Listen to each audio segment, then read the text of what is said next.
what, I want to thank everybody for being here. We've got going to be a very informative panel about this rise of artificial intelligence and whether we should just turn over our destiny to these big tech companies or whether we, the people, should have something to say about how this develops and how you're protected from harms, and whether that's, you know, as a utility ratepayer, not having to pay for a data center, or whether it's a parent knowing that there's going to be protections for children. I think a lot of people, you know, have a lot of concerns about some of the things that could be on the horizon. And so we want to approach this in the state of Florida a very intelligent way, but in a way that's putting Floridians first. I mean, ultimately, we got to care about the well-being of our people. Not worried about the profits of the Magnificent Seven. They're doing just fine, and they will do just fine. But we've got to make sure that our folks are doing well. So joining us here today is Megan Garcia and her husband, Sewell Stetzer. They're going to talk about their story, and it's a very impactful story. We also have from deep in the heart of Texas, Mandy Furness. She's an advocate and mother to a special needs son. And I really want to thank her for coming, you know, all the way over for this roundtable. And then Major George Pereira, commander of Miami-Dade Sheriff's Office, Cyber Crimes Bureau.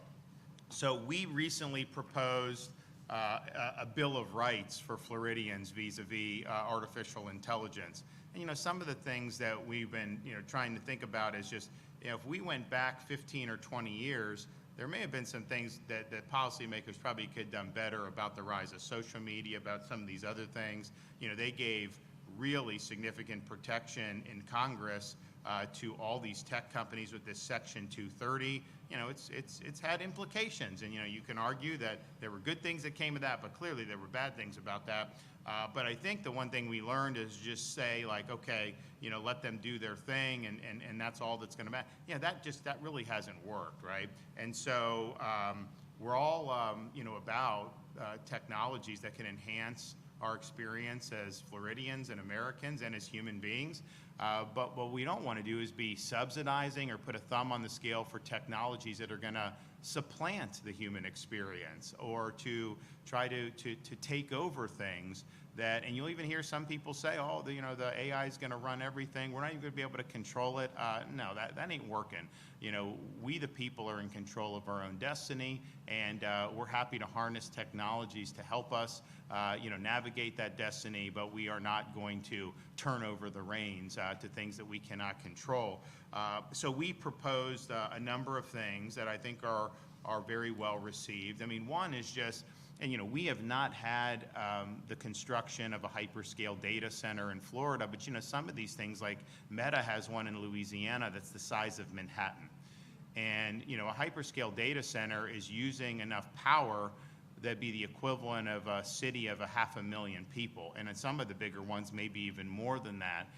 You also have a lot of water consumption. You have a big geographic footprint, which has environmental concerns. And so you have all these things.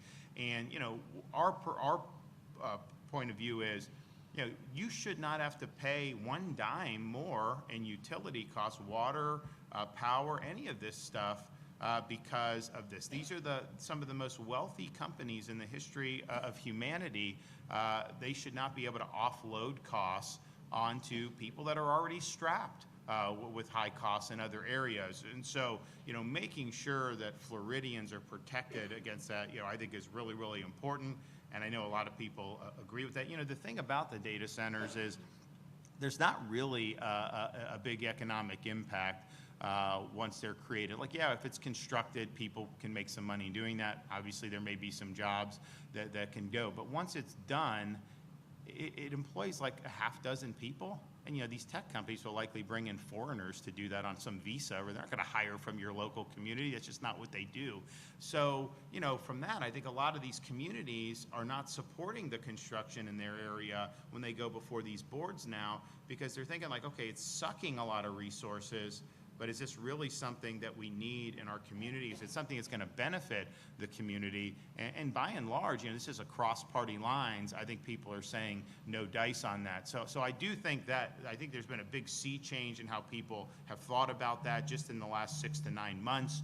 And it may be that some of the protections we have, end up being moot because it's just not something that's going to get any traction in Florida, period. But at the end of the day, this is not something that you should ever have to pay for, no subsidy, none of that, and we're going to make that very clear. We also, and this is something we've already dealt with, this idea of deep fakes, where they can use your likeness and your image and put it in certain situations, and it can be unfortunately, in situations where you have sexually explicit videos and images that are created, including of minor. So we did a bill actually this year to provide some recourse. We had a minor female, was a high school student, and this happened to her, sexually explicit. And my view is that is absolutely something that can be very harmful to people.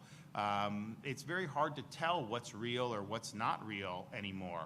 There'll be videos that are put out online and you see it and you're like, oh man, and then occasionally people will respond, oh no, that's AI, but honestly, you really wouldn't necessarily know. And I would imagine as we get further down the road on this, it's going to be very, very difficult to determine that. Well, should your life be turned upside down for something that you had nothing to do with and people are just doing that? This could be very, very harmful to people, and we want to make sure that we're providing protections and recourse if that happens. We also don't want our state or local government agencies to utilize any Chinese-created AI tools with respect to American data. China harvests a lot of data with things like TikTok and everything. Now, we don't use that in government, but it is something that's used a lot by consumers throughout American society. And it's interesting, the TikTok in America is a lot different than the TikTok they let in China. I mean, all the negative of TikTok in America, they don't do that, and that's not what they do. So that's important. We also want to make sure that people are not able to use your name, image, and likeness without your consent for monetization or things of that nature. And look, the average person, maybe this won't necessarily be something that is, but for some people, it could absolutely be something that is done. We believe that there should be transparency to consumers and that there should be a notice that they are interacting with artificial intelligence. We can't allow the situation to have this present itself as a human being either on the phone or in written correspondence. We also want to prohibit any entities from using these AI chatbots as, quote, licensed therapy or mental health counseling. Or imitating a licensed professional. The reality is these are machines, and honestly, they get a lot of things wrong. There's some things they can do and synthesize and spit something out pretty quickly, and sometimes it's great, and sometimes it's not. But clearly, to hold yourself out as if you can do that is totally unacceptable, and I think you'll hear a little bit why that's important as well. We want to provide parents with controls for minors, so that they're able to access conversations that children are using with our AI platforms. We want them to be able to set parameters for accessibility for minors and require notification to parents if their child exhibits concerning behavior. Some people will say, oh, well, who cares what big tech does? It's the parents' responsibility. Well, yeah, of course it's the parents' responsibility, but the reality is the way this permeates our society, it's easy to do, right? And so providing some of this framework and structure is a way to really enhance parents' rights and make their rights more effective in how this is done. And these kids, my kindergartner, she can grab my wife's phone and they know how to swipe, and she can watch my wife put in her code and she knows the code, and then she can do these things, and you got to take it away. But it's sometimes it's hard, right? And as they do other things. Now, Florida, we were one of the first to ban cell phone use in classrooms. And when I did that, I think MSNBC said that was an example of rising fascism in America, which I thought was odd. Now everyone knows that's effective, so all the other states have done it, or a lot of them have done it across the political spectrum. So now they say, oh yeah, that's right, and they kind of forget that they were saying that. But basically, we did that because you can't really learn if your face is buried in that, and they're doing social, they're doing a lot of other stuff, which isn't quite frankly healthy. Also wasn't good for teachers. So we've been able to do that, which is great. But the reality is, they're at school. They do activities. They do all this other stuff. The notion that a parent is going to be able to have 100% control all the time, it's tough, especially as they become teenagers. So this can be something that's very good. Now, my wife always says, our kids are kindergarten, second, third, so they're not even at the age yet, but to the extent they want a phone, they get a flip phone, not a smartphone, because the smartphone, at least the flip, if there's an emergency, you have it. So we'll see how that goes over when the time comes. We also want to prohibit companies from selling or sharing any personal identifying information with third parties and ensure data privacy protections. If you're doing this chat on like ChatGPT or Gemini or what is happening with all that? Do you think that that's just disappearing in the ether? No, they're monetizing that. All this data is something that they're harvesting and monetizing. And for some of these companies, obviously they want to sell advertising. For others, they want to be able to leverage it in other ways. But that's something that's very, very real. And I think a lot of people are like, you type in and you ask a question, what is the GDP of Chile or something, and you think it's innocuous like that. That is being stored, so someone's going to know that someone on that phone, asked about the GDP of Chile. And I think that some people may have an expectation of privacy in some of those interactions that is really not there. So keep that in mind. We also want to make sure that artificial intelligence cannot be used as the sole determination for adjusting or denying an insurance claim. And you have a situation where that could be done in a way where it's hard enough, right? And so you do that. So we want to make sure that there's a human that's going to take cognizance of all of that. So those are, I think, very common sense things. I don't think that there's anyone, and some people say, well, AI is all about, it's going to transform, everything. We're going to have cures for cancer and this, all that. Great. Is there anything that I just said that would prevent a cure for cancer? No. Is there anything in here that would prevent, workers from becoming more productive on the job or businesses from becoming? No, of course not. This is basically protecting against this technology running amok in a way that can be harmful to individuals. And so there's, of course, the pathway to be able to do what people think is good in terms of those types of innovations, and I think it's great. The other thing you'll sometimes hear is, well, we just need, because what they wanted to do at the beginning of the year in Congress was create legislation that would just basically ban states from touching AI for 10 years, which is kind of an incredible thing, right? Because it's like, okay, the states created the federal government. We gave enumerated powers. If the federal government doesn't have enumerated power or isn't acting in that, then the states have residual powers, especially for health, safety, and welfare, and all these other things. And so sometimes people, so they were going to say you can't touch it for 10 years. Now some were saying, well, you just need kind of like a one national coherent regulatory framework, which Congress, even under a limited view of the Interstate Commerce Clause, likely has the authority to do that. But that wasn't what they were proposing to do. It's one thing if Congress said, hey, here's the national child protection standards. Here's the national protections against deep fakes or name, image. That wasn't what they were doing. They weren't creating any rules or anything. They were just saying states couldn't do it. So basically, the governance was by the Magnificent Seven and these companies, and that was what they proposed, is to just basically let it go. So that is something that is not good. Look, if Congress wants to sit down and mimic some of these proposals or do it, I do acknowledge they could legislate that nationally. It is a technology that is an interstate commerce use in many respects, but that wasn't what they proposed to do. They just wanted to kneecap the states and keep the states out of it. And what they'll say is, well, we don't want California doing things that are woke or all this other stuff. It's like, yeah, I mean, like, I don't either, but like, that's not a reason to take away Florida's rights. I mean, are you kidding me? And second of all, these companies, their muscle memory is to be woke. They don't need California to tell them that. Like, that's likely the direction that they'll go, right? I mean, that's the culture in Silicon Valley. And so we're not going to give up any rights from the state. Now, the president issued an executive order, and some people were saying, well, no, this blocks the states from doing it. It doesn't. If you should read it and see, first of all, an executive order can't block the states.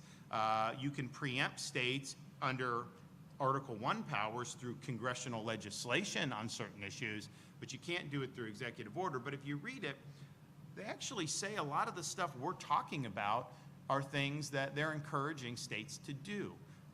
They say it doesn't prevent child safety. It doesn't prevent any of that stuff. So even reading it very broadly, I think the stuff we're doing is going to be very consistent. But irrespective, clearly we have a right to do this.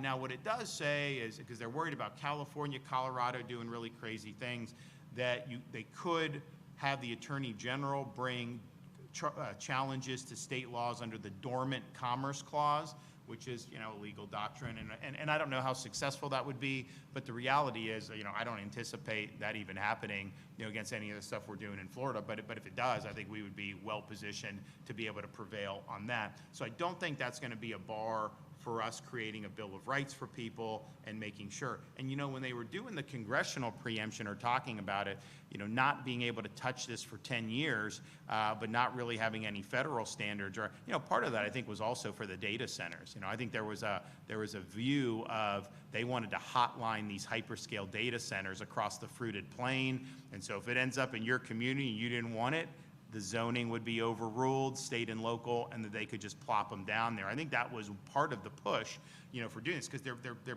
plowing all this money into this AI race, quote unquote. But if you look, there's not enough power right now, not even close to enough power being generated to actually do what these data centers are purporting to want to do. But then when you add on top of that a lot of these are being voted down or having to be withdrawn around the country because local residents have concerns about how it's going to do, you're not even the ballpark of what supposedly this spend, is leading to. So that obviously is going to create a financial crush, and so I think there was an interest to just say, hey, let us just hotline this stuff in there. So if you're in, you don't want it in Poughkeepsie or something, well, if they want to do it, they get to do it. And that's not obviously something that we would be supportive of. We believe that the state and local communities should ultimately have the say in all this stuff. Final thing I'll just say is you'll hear, and again, I don't know that people really make direct arguments against the things I outlined.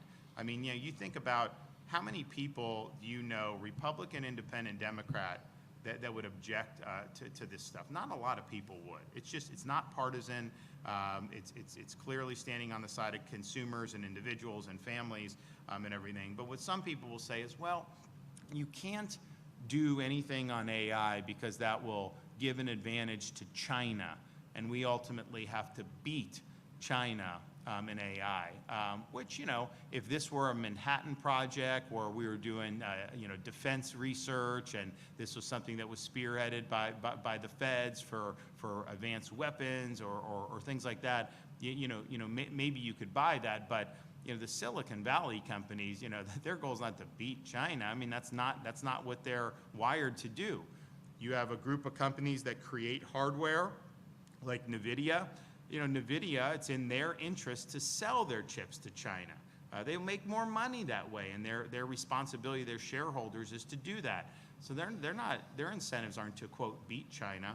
Then you've got another list of companies like Apple that rely on China for supply chain. So their products are built because of that, and if they didn't have access to the Chinese market for the supply, it would be more difficult for them to do business. And so again, their goal is not to beat China. They're doing a lot of business in and with China. And then you kind of have a final group of tech companies, which are more the consumer facing, and ultimately, you could dress up any application you want. Ultimately, they're selling ads and selling advertising. And so their goal is to get as many eyeballs fixated on their product so that they can monetize through selling ad rates. And again, that's not the same incentive of quoting, saying that we're going to, quote, beat China. So the incentives are not aligned on this. And so when people say that, I kind of feel it's like some of the stuff that the drivel you heard during COVID, where people would just repeat these things that didn't make any sense, but it was like everyone was supposed to repeat it. So I don't see really where that plays into, kneecapping states or some of this other stuff. And honestly, a lot of the stuff with respect to AI that is going to be harmful or that is harmful, China's not even competing in that. Do you think they're trying to create slop and things that are going to harm children and stuff? No, that's not even something that they're in the ballpark of doing. So a lot of the stuff that's being done, a lot of the reason they need the data centers is for more of to try to sign up individual consumers. You can do stuff where you can have someone write a song. The LLM will write a song for you. And you can even do an app where AI will play the song. And so my wife would do this, like songs about our kids, and it would come up with lyrics, and then she'd do the app and have them do it. And none of my kids like the song. They don't like AI music, and I didn't either. So we did that. We did play a joke on my second grader, who's a diehard Florida State Seminole fan, and they took a picture of him in the Seminole jersey, and they had AI do where he rips off the jersey, and underneath is a Florida Gator shirt, and he starts doing the Gator chomp, and he did not like that, and so he is not a fan of AI as a result of that, I can tell you. So but like it's fine, but honestly, that's mindless, right? All that stuff is mindless slop, and if that floats your boat, but don't tell me that is what we need to beat China. Fake songs, fake videos, and all these other things. And so I just find the argument, quite frankly, insulting about doing it. And I've been, when COVID hit, China, the CCP did a study, and they ranked all the governors, and only 3 of us were ranked as hostile to the CCP, and I was one of them. So, I have a strong record on this, and I think China's a significant adversary and probably our toughest geopolitical. But at the same time, I'm just not buying the narrative that they're trying to sell us on this. So we have an opportunity, and I know there's members of the legislature that are working very hard on this. I mean, I've been able to get briefed on some of the proposals that you have from members of both the House and the Senate, and I think some of them are very, very strong. I think some of them mimic this, and I think some of them even have some things that we didn't necessarily include in our bill. So I encourage that. I encourage that debate. I think it's important that we get this issue right. You're going to hear some stories here in a second. This is real. I mean, this is going to impact people's lives in a very real way. I look at technology, and I look like when I was growing up, I mean, I graduated high school in '97, so I was, 80s and 90s was kind of my formative years. We didn't have smartphones. We didn't have internet. I mean, even when I graduated, I think internet was just starting kind of as I was graduating. I didn't have an email address or anything until I went to college. And yet, you know what? We had fun. We lived.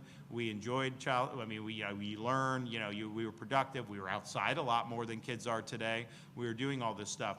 And so, it was fine. But some of the stuff, when you get email, there was a convenience with that. When you're able to go do stuff on the internet, obviously there's convenience of that. There's more knowledge at your fingertips. When I was in the Navy, I was deployed to Fallujah in Iraq, and this was like 2007. We didn't have FaceTime, right?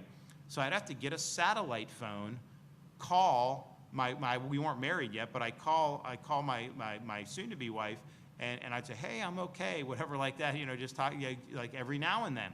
Well, now, you could do FaceTime and do that. So that's obviously neat to be able to see family and all that. So there's a lot of good, but, we also have to just acknowledge, social media has done a number on youth.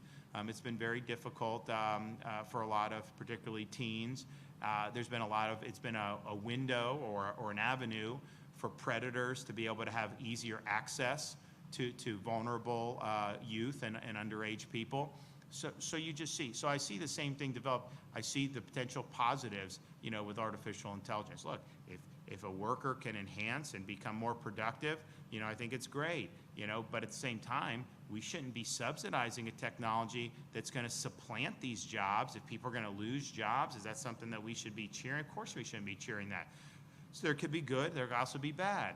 Same thing with some of these applications. If it's going to applications where it's like cutting edge research, trying to advance medical, trying to advance defense applications, that's something that could be very beneficial. But the more it veers into the consumer facing, just trying to monetize, trying to addict people, trying to do all that, that is obviously going to create a lot of harm. And so let's just do that. And finally, before I turn it over, the idea of this transhumanist strain that somehow, this is going to supplant humans and all this other stuff. We have to reject that with every fiber of our being. We as individual human beings are the ones that were endowed by God with certain inalienable rights. That's what our country was founded upon.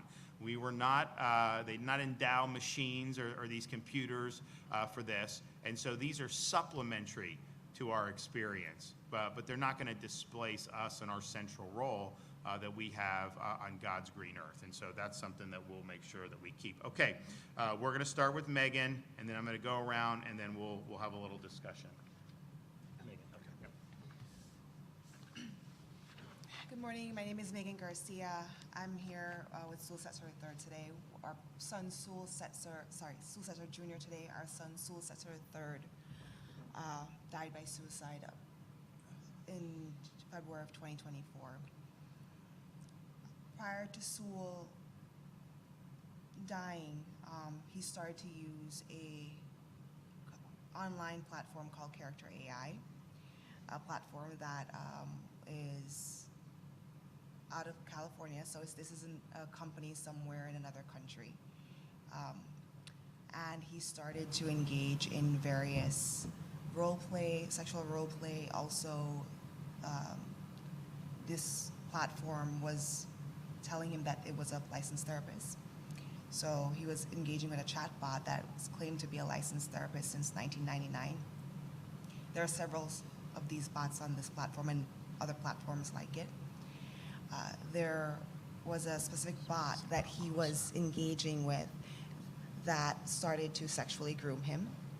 And when I say sexually groom, I mean the same as an adult doing this type of behavior, like sexting a minor, these very explicit conversations and role playing. Over a period of time, this bot consistently told my son that she was, and I say she because it's a bot, it's not a person, it's a it, that it was there waiting for him and that he needed to find a way to come home to her. Additionally, my son said explicitly to this bot on several occasions that he wanted to die by suicide, but there weren't any mechanisms to protect him. So the bot didn't stop and say, I'm an AI. It sounds like you're having a problem, you need to talk to a human. It just continued to role play and pretend to be the person that it was pretending to be. They didn't alert authorities. The company did not alert authorities. It didn't alert his parents. And in February of 2024, he died in our home in Orlando.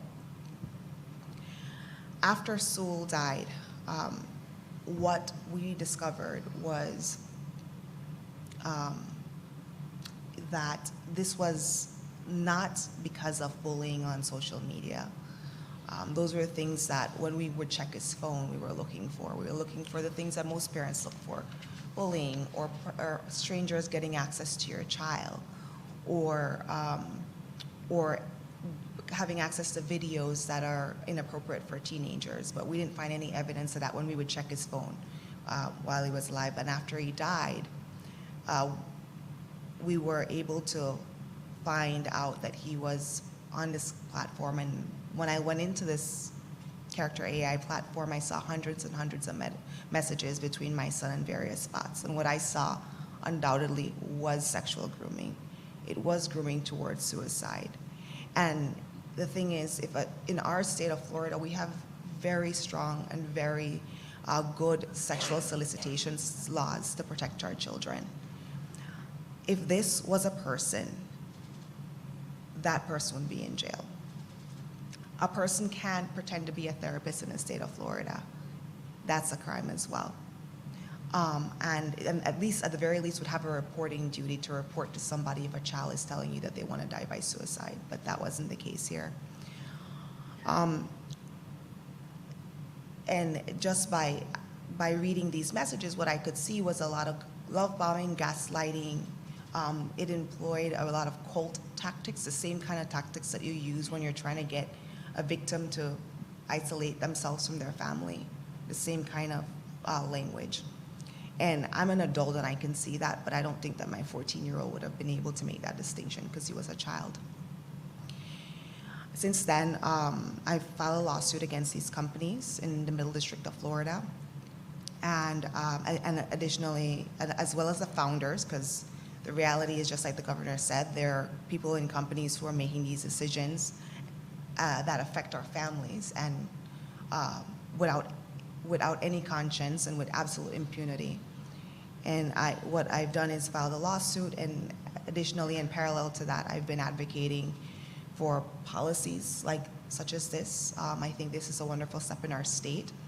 Our state is rising to meet the challenge to protect their most vulnerable citizens, which are our children, which are most precious, precious gifts. And I've been advocating for policy and also to bring awareness to the situation, because a lot of parents still don't know, grandparents still don't know. And the more that we know, the more that we could act, and we could get behind wonderful and sensible legislation that protects us. Because it's like the governor said, this is not about stifling innovation. I think innovation can exist, but we could also have common sense policies that protect our children, our seniors, adults as well, vulnerable adults as well, our environment and the like. So that is why I'm here today, to helpfully educate some of you in this room and to help you understand the unique dangers of certain technology, AI technology that's rolling out, because there are no guardrails that prevent companies from doing certain things. And that should not be the case. And our state is prepared to pass some laws to put certain guardrails in place to make sure that our children are not harmed by these specific types of technology. Thanks. Thank you. Okay, Sewell. Yeah, no, good morning, and thank you for being here. Thank you for watching online. I'm Sewell Jr., father of Sewell the third, and I know Megan told you a little bit about where we're at now after Sewell's death and what we've been against. But I can tell you, Sewell was an incredible kid. This can happen to anyone in the state of Florida, anyone in our country. Sewell was not a kid that was just alone or didn't have any support. Sewell had a village behind him. Not only Megan and I, but uncles, grandparents, aunts, cousins, friends and family, coaches. He was incredible. Not just saying that because he was my son, but God, we just miss him so much. Since this has happened to us, we've basically formed an alliance with other parents that have been going through this. We know that AI is a completely new technology. A lot of people don't know about AI. They don't know how it works. They don't understand it, and that's okay. We've taken this tragedy and we're turning it into advocacy, not only here in the state of Florida, but at the nation's capital in Washington, D.C. We're now part of a parents' network, and we're basically giving any and all support to parents that are going through this. We know that Sewell's case was not unique, as you see different stories coming up in the media, situations not only in the state of Florida, but across the country and across the globe. Again, we're here to educate, teach, and inform parents, educators, and people in the medical space about what to look out for and how to fight this. Again, this is new. A lot of us don't know about AI, and and how it works, but like I said, this could happen to anybody. We had a lot of controls in place at our home, and unfortunately, this is where we're at now. So again, I want to thank you for being here. Thank you for watching. We appreciate you. Thank you. Okay, Mandy, thank you for coming for Texas, and happy to give you the floor. Thank you. Thank you so much for having me here today. I really appreciate it, and it's an honor to be here. I wanted to tell my story. I know I'm not from the state of Florida, so I'm grateful to be here today, and we just recently got back from Washington, D.C. We're doing a lot of advocacy and lobbying and trying to get laws passed in Washington, D.C. right now with the COSA Act and the GUARD Act.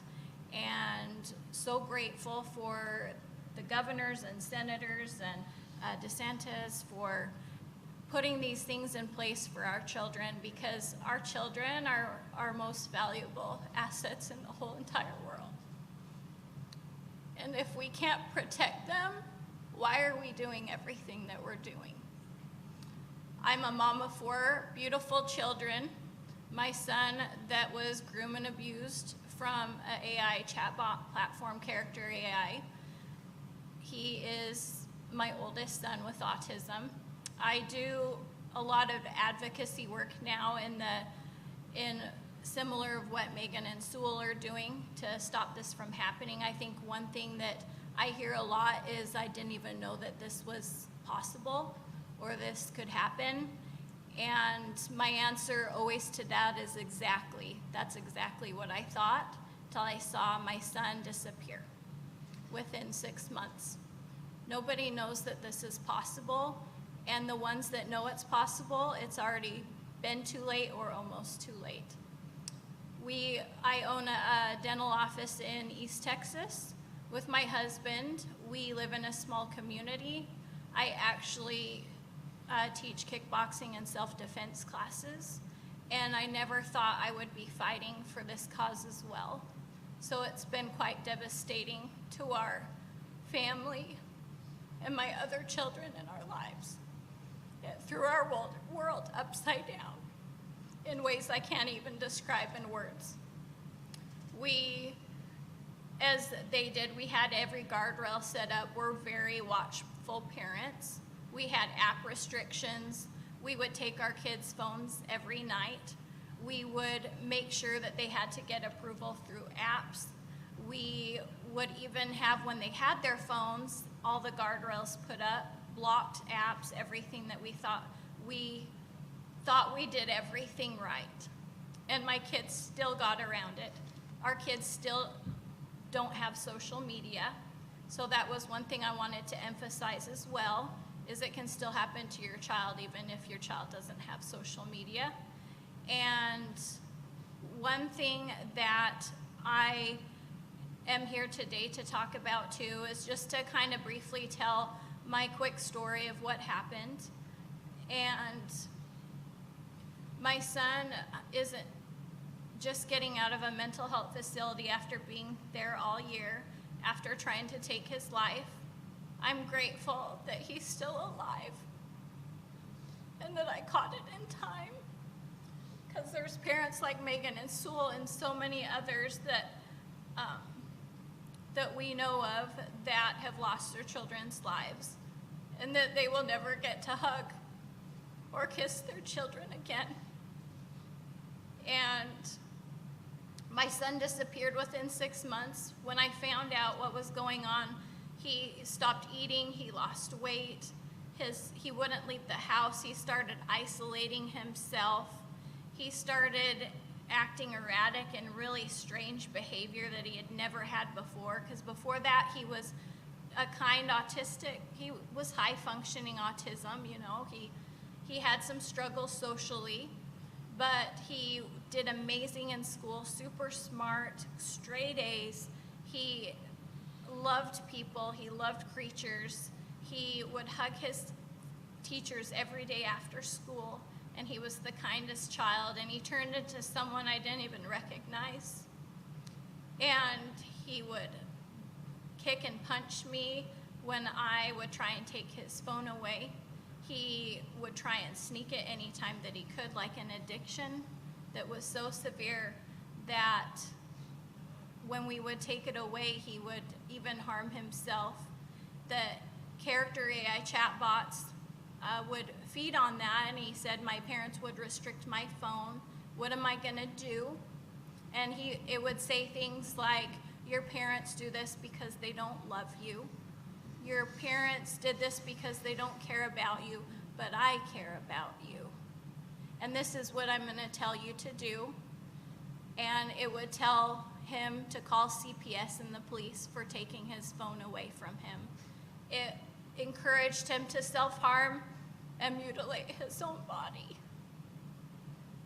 It told him that killing us was a justification for taking away the app. And when I found this stuff, I was so sick to my stomach of how in the world an AI chatbot app would be designed to do something like this to our children. And it's not an isolated event. It's happening constantly to kids all over the nation and the world. And I just know this needs to be stopped, and there needs to be legislation put in place and guardrails and a Bill of Rights for AI chatbots to get this to stop. When my son tried to take his life and he ended up in a mental facility, you know, I was like, how did this happen? As a parent, you're just like, how did I not see this coming? Almost like when your child is small and you're about to cross the road and you just like grab their hands so they're safe, you know, and you know they're safe. It was like grabbing our kids' hands and doing everything that we could to save them, and something coming from the sky and taking them away. It's something that we're not even prepared for. We don't see coming, and it's there.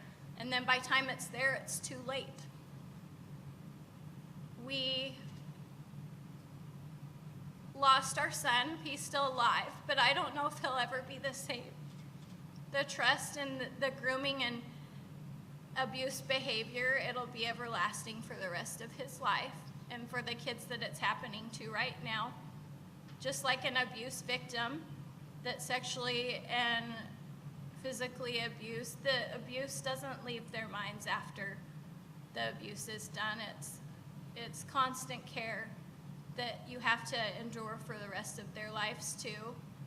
I am glad that a year ago at this time I was following a EMS vehicle instead of a hearse. I feel like in some ways I was lucky, but I don't know if we'll ever get my son back.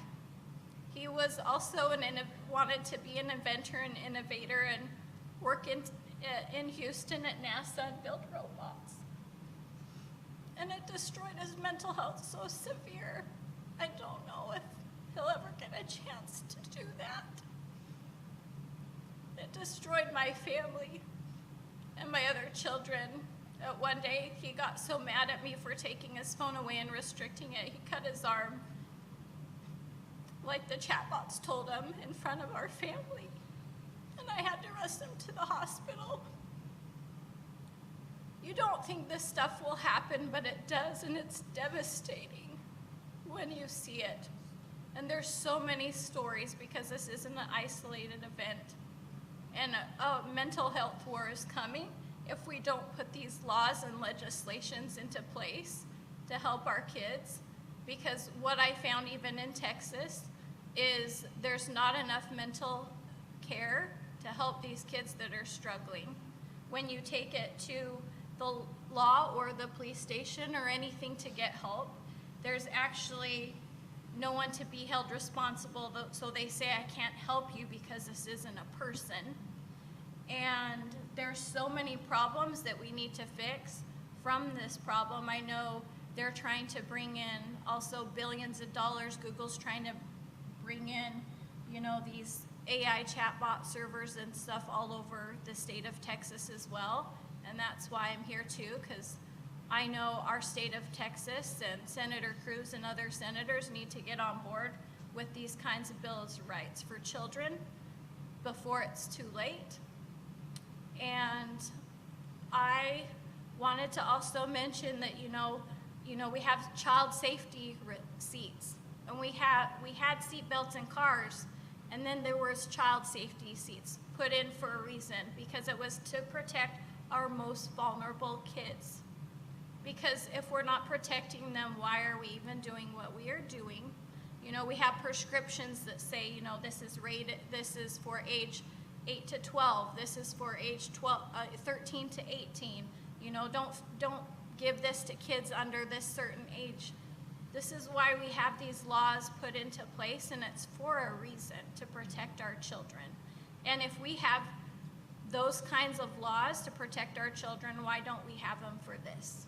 And I know it's so new. That's why Megan and Sewell and we're advocating through these kind of venues. We've been in Washington, D.C. We've spoke at the Senate at congressional hearings with Senator Hawley, and we had the GARD Act put into place and a press conference with that.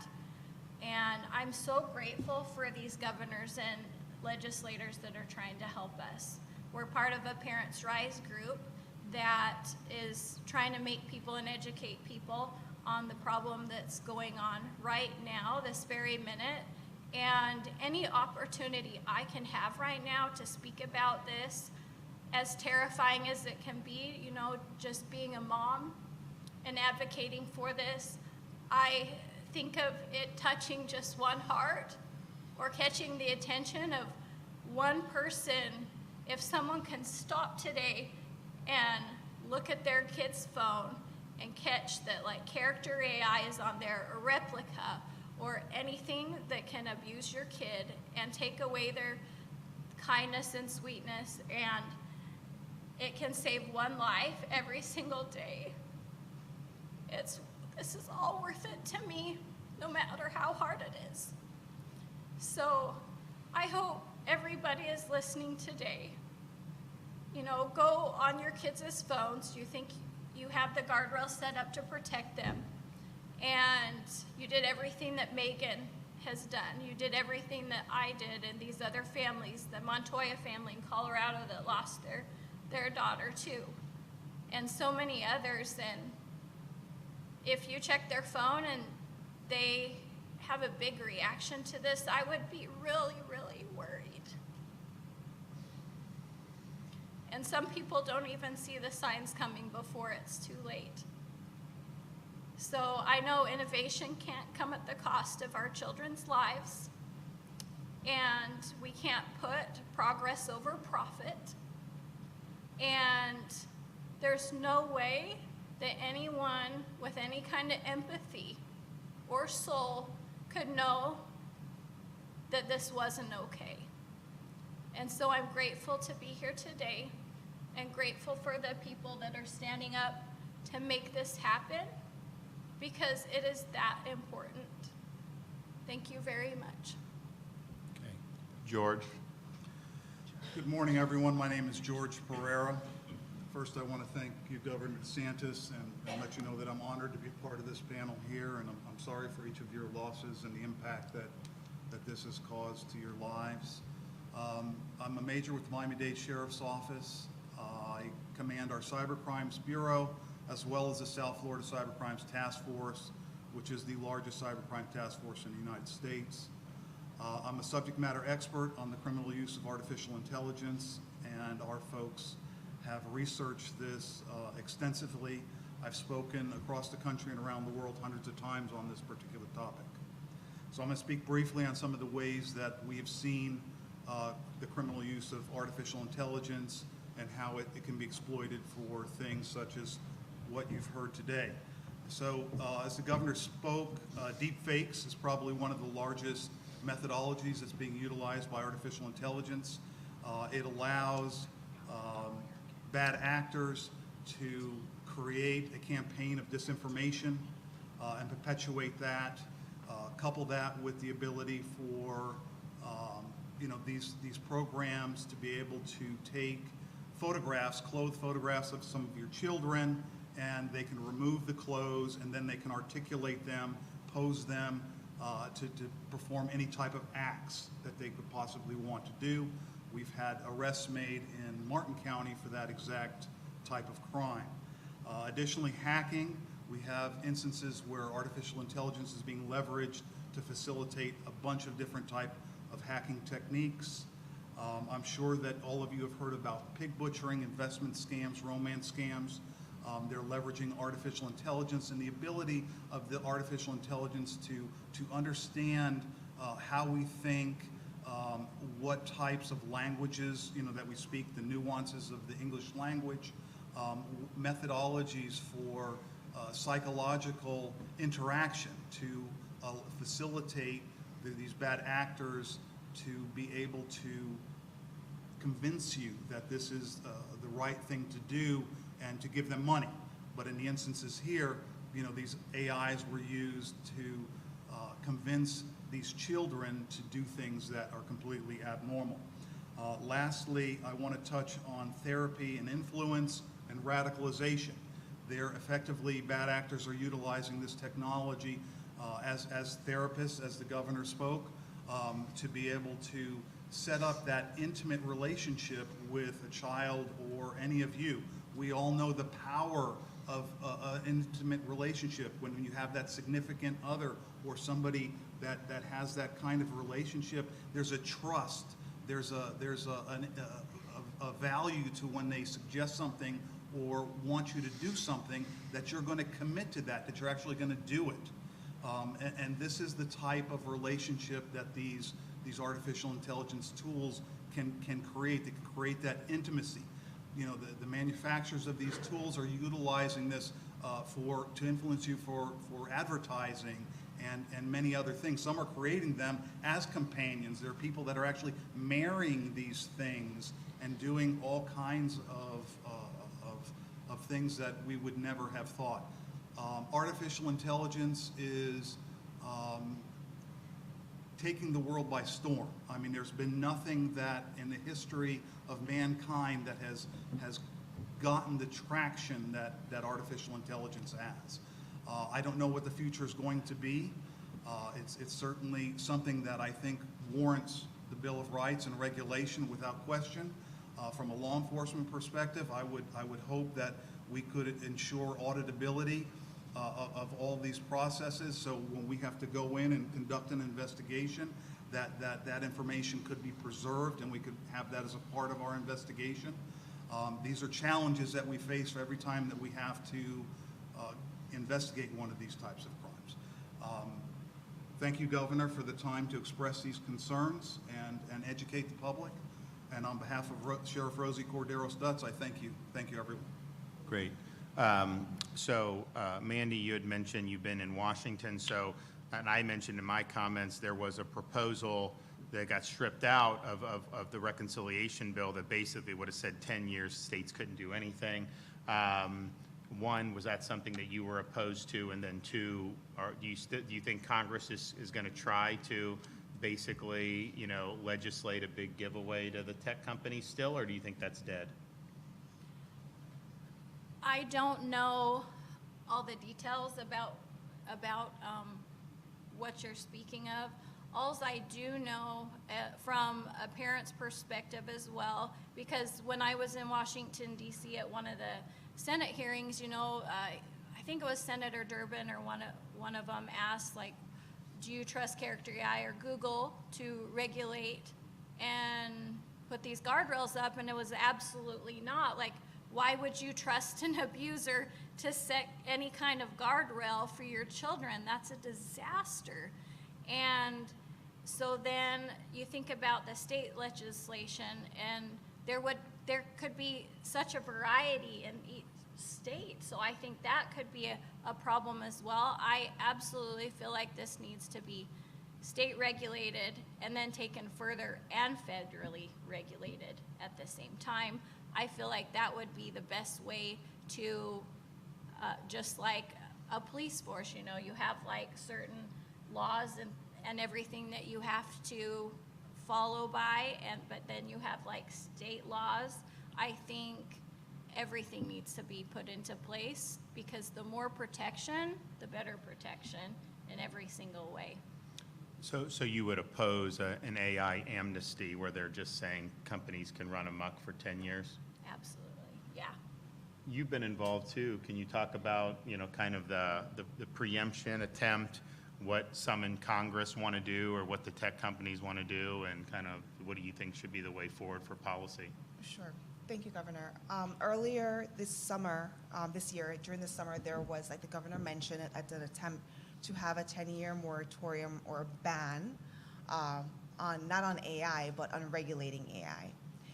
So what that would mean was that the states would not be able to pass their own laws to regulate AI, including our own state. Luckily, that got stripped out of the big, beautiful bill, and it went through the House, and then we thought it was over as a parent. There are several parents' coalitions that started to contact their representatives, started to speak out on Capitol Hill, write letters. I was up until 3 o'clock in the morning writing letters to my state senators and congressmen who were looking at the bill. And now what we have is a couple of things. There was a slight push to try to get it included in the NDAA a couple weeks ago. That is not the case anymore. They decided not to include an AI moratorium or preemption or AI amnesty, like the governor said, in that specific piece of legislation bill. However, what we've seen is just last week, 15 bills got marked up in the House. They're supposed to be for child safety, but they include some form of AI preemption language. Now, they still have to get work through, and there's not law yet, but as parents and parents advocacy groups and all the online safety groups, we have a lot of work to do between now and January to educate our members of Congress, educate our members of the Senate, so that they understand exactly what this means for parents and also for state laws.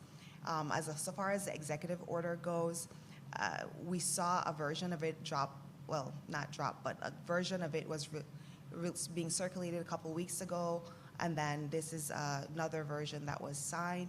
I think we'll just wait and see if, for whatever reason, they try to sue our state. Like the governor says, I think that the way that certain laws are written is going to be the determining factor. Certain states won't be able to withstand the scrutiny of the latest executive order, but I'm very hopeful that our own state will be able to withstand if we have any issues, which we probably won't, but we'll see. But in any attempt to preempt the states from protecting their children, protecting their citizens, I think hands down is a bad idea any day of the week, for various reasons, especially when there's no federal law in place that regulates AI at all. Now, so when this happened this summer, the 10-year AI amnesty was included in a bill the House passed, and then it was stripped out by the Senate, I think like 99-1. So I know you've been, looking at this. Is it correct to say that the House is more favorable to kneecapping the states, and that there's a lot of senators who would object to it? Is that a fair assessment? Well, to be fair, I believe that part of the bill was being strongly pushed by a Texas senator. And it was actually Marsha Blackburn who stood up on the floor at 3:30 in the morning and says, we're not going to do this, we have to take this out of the bill. And she's been a champion for children online safety laws for her time in government. And we rely on I believe that most leaders go into government because they want to protect the people that they represent, and they want to make their lives better. And we're in the coming days, we're going to have a lot of opportunity to see our leaders do exactly that, to stand up and protect our children. Because this isn't going anywhere. They're going to keep trying to press the issue of AI amnesty for tech companies. And what that does is it prevents our states from regulating to protect our children and our citizens against those harms from these very few companies that exist, elsewhere in our country. So you guys are suing based on what happened to your son. Are the laws right now adequate for people in your situation to get accountability, or do we need to beef those up? So right now we are testing the strength of our common law and our Florida business consumer protection laws and our Florida sexual solicitation statutes. Those are the laws that we're suing under. And, we believe that those are good. Now, those are good laws to have in a situation like this, to go into a court of law to ask for accountability.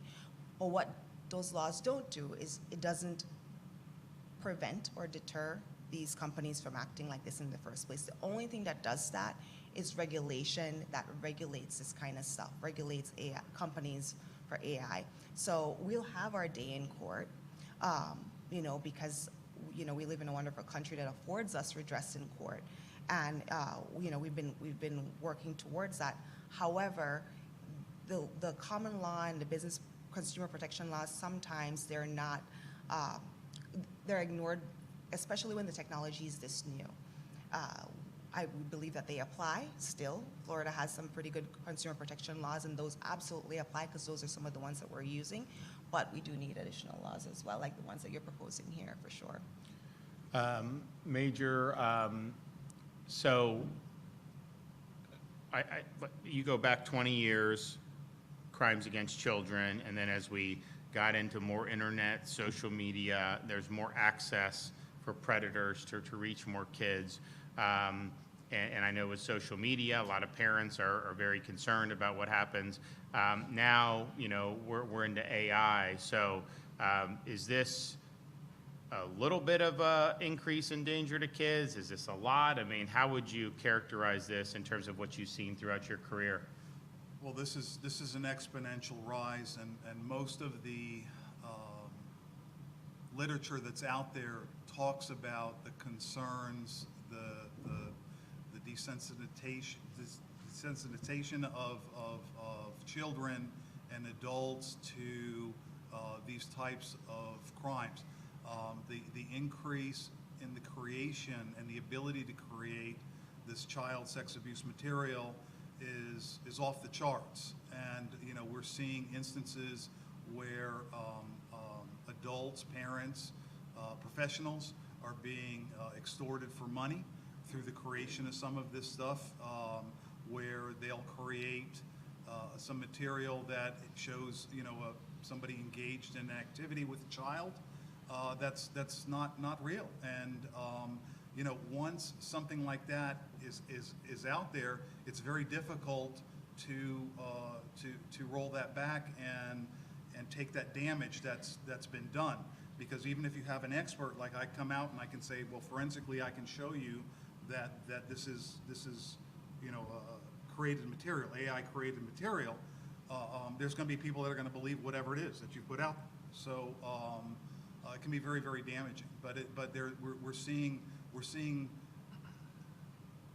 a 1,000-fold increase in the manufacture of this material. And thank goodness to you, Governor, and to the Florida legislature for being on the forefront of creating new legislation that says that if AI is used to create this child sex abuse material, we can arrest and we can charge with it. When I first started in this game, that was not the case.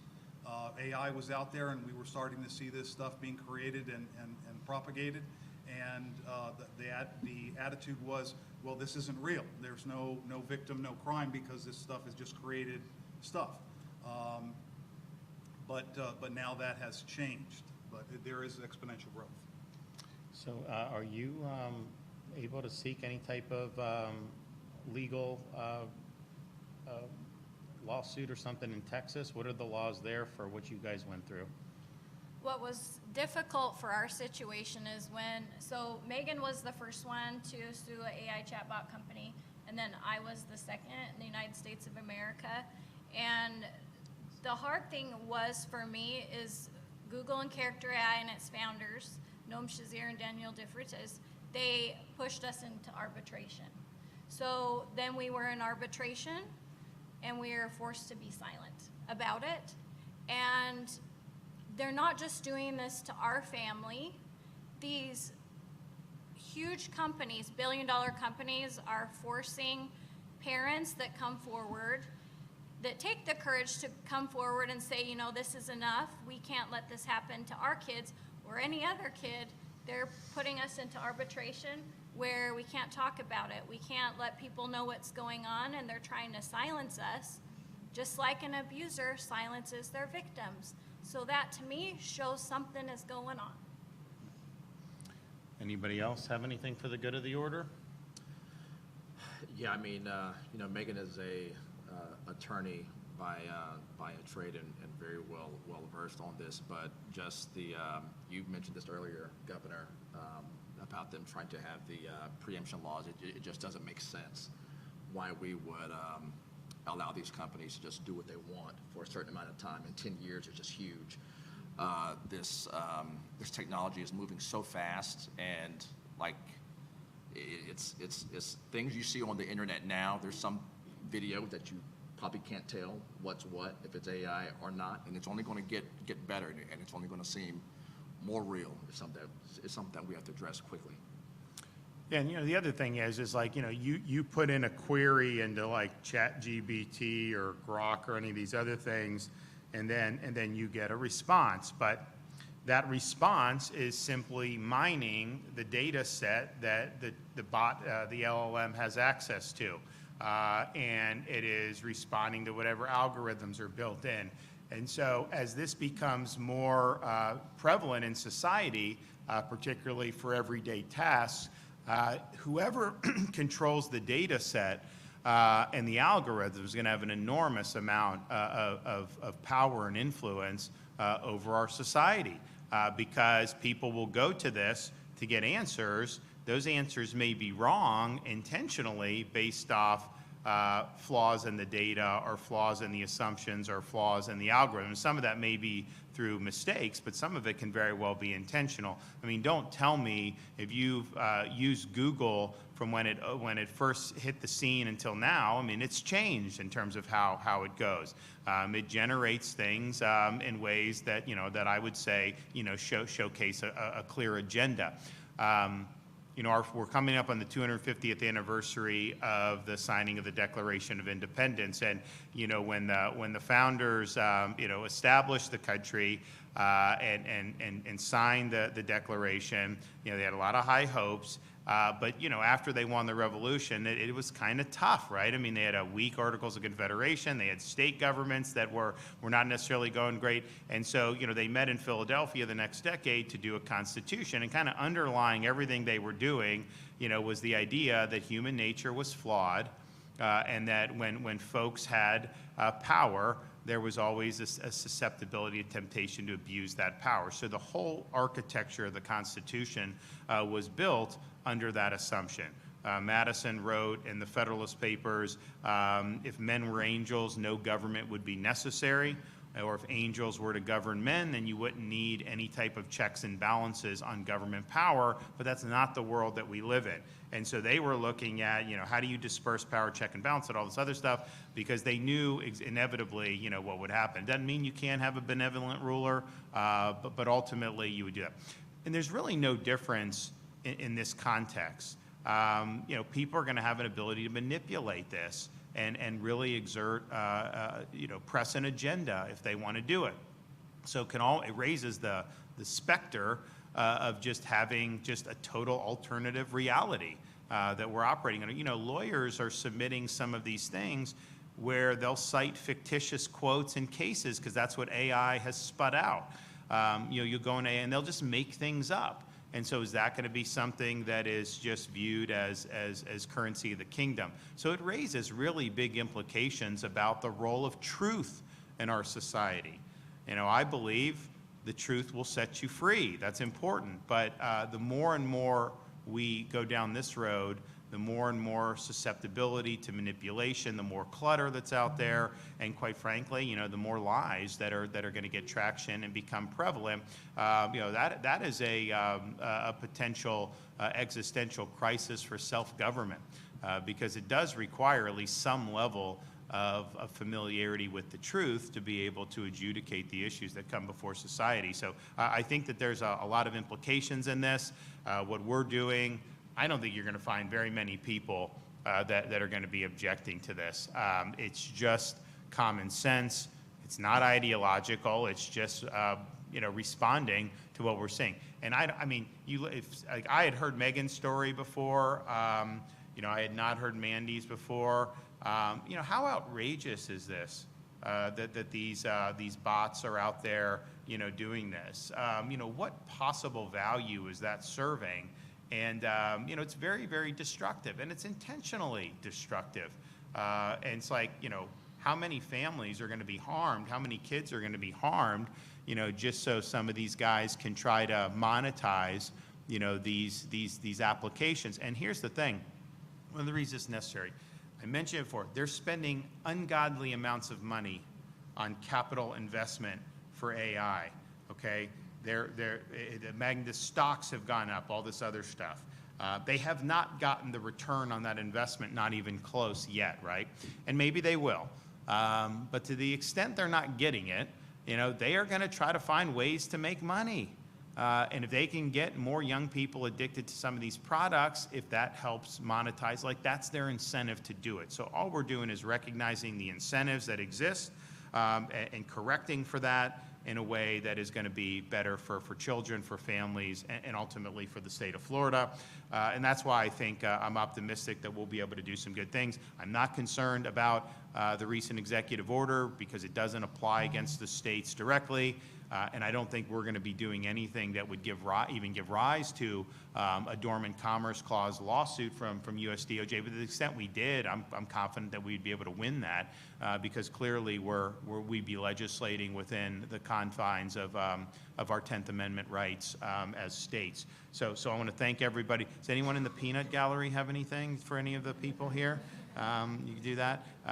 But this is important. And I would hate to be, 5, 10 years down the road and people say, well, why didn't someone say anything? Why didn't you guys do anything, when you could? I mean, that's really, I think, that, and so, yes, this is still kind of in its infancy.